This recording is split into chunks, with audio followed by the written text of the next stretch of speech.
But again, doesn't matter who is in Parliament, you end up in a scenario where spending is the option. We know that when it comes to Jim Chalmers, he loves spending money. And we know that despite the fact that they got a couple of surpluses by luck, by the mining boom and by some new accounting tricks, the reality is that the structural deficit means that we will have no budget deficits apparently for the next 10 years.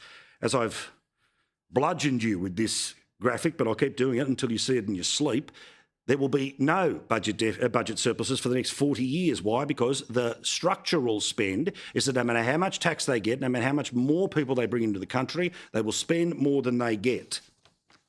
This, of course, produces debt, where last year it was under $1 trillion. This year it goes to $1 trillion.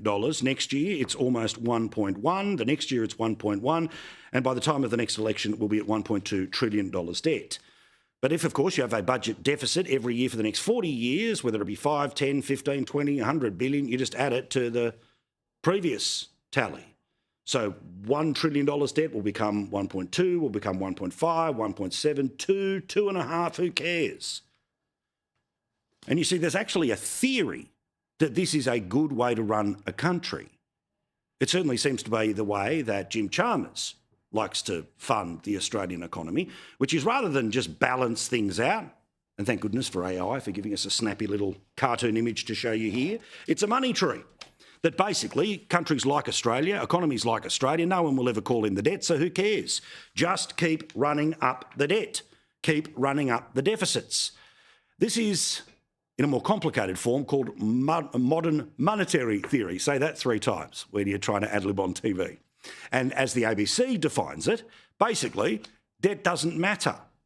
Now, this is worth having a look at here. Say, the budget deficits, and this being the people behind the modern monetary theory, they say the budget deficits are not always bad. In fact, deficits are often necessary and beneficial. A budget deficit is merely evidence of extra government spending, and government spending boosts the wealth of the private sector, businesses and households. That's the theory. Now, you and I, of course, come from a different world where there isn't a money tree. You've got to pay these things off. But I continue reading. They say it depends on what deficit spending is being used for. Increasing the deficit to finance a war, not a good thing, or not the same thing as increasing the deficit to build more hospitals or schools.